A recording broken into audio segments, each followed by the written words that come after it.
going shopping.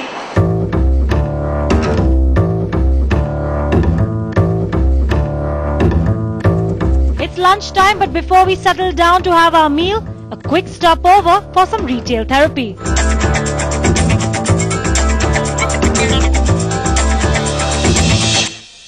Okay, so it's lunchtime and we've come to Good to have a meal. What are you eating? I'm having cream cheese and bagel. Salmon and wasabi. Wasabi cream cheese. Are you a foodie? Yeah, Don't lie. I am. And how do you maintain that figure then? I work very hard. I exercise and I don't always eat overindulge. So like, do you follow a particular diet or are there things that you don't eat? I don't eat anything that's unhealthy. I try not to eat That's sweet. cream cheese. You ate chocolate today. You're eating cream cheese right Okay, now. fine. Alright, today is an exception of course. Thank you. There the extra cream cheese has come. I swear this is not an everyday thing. Thank you. Okay, now coming back to your career. Delhi 6, very, very ambitious project. Absolutely. Were you disappointed that it didn't do that well? It did well. If you see the figures, it's done very well. It's made what it had to make. It's reached the audience that it had to reach. I got fantastic response. For Yeah, my you role. got rave reviews. Yes. And I think that's all thanks to my director. It was a very idealistic and a very honest film, and it had beautiful music. And I worked with beautiful actors who are brilliant at their job. And I think, all in all, it was a positive experience. There was nothing that was negative about it for me. So I'm not at all disappointed.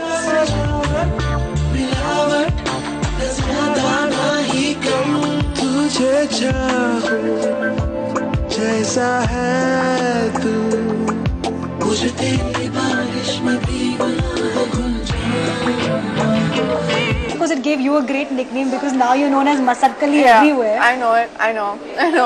I like it. We were doing a radio interview and all the kids knew me by Masakkali. They asked me, "Aapka naam Masakkali aise nahi, mera naam Sonal hai." And I always thank, I mean, at least I got that sort of recognition from this film.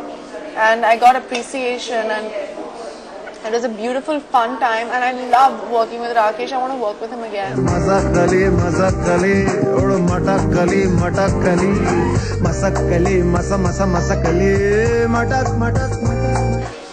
How did you work with that bird on your head? Was it difficult? I mean, working with actors and human beings is a different thing, but with a bird on your head? It wasn't difficult. I mean, animals are and birds are beautiful, and they take direction way better than human beings. Did you do. fly off when you were doing that step? Yeah, it did. Remember, you saw it flies off, and I had to just improvise and do that.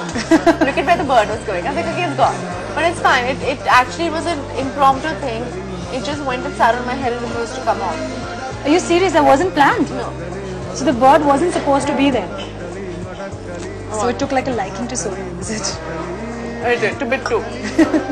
All these weird rumors linking you up with various people, rumors about you going off to New York and Manhattan. How do you react? I mean, have you grown accustomed to it now? It's been a couple of years since you've been here in the film industry.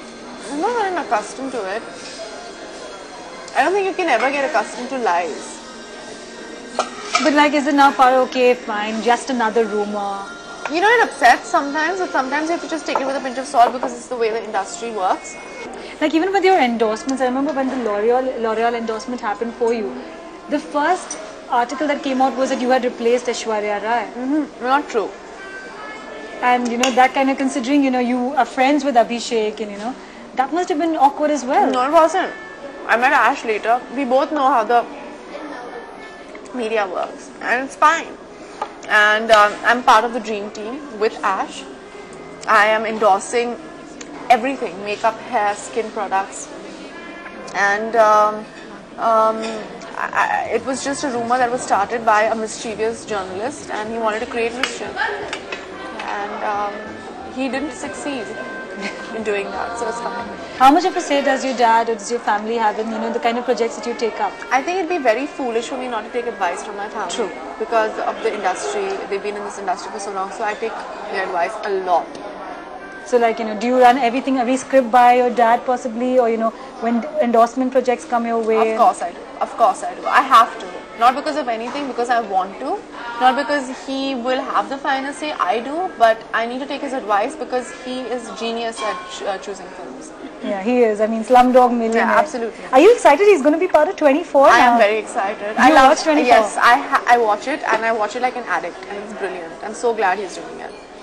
Okay, but you know, also, again, a lot of people must have asked you, why aren't you all doing a film together? I mean, everyone would love to see Anil Kapoor with his daughter Sonam Kapoor on the big screen. No.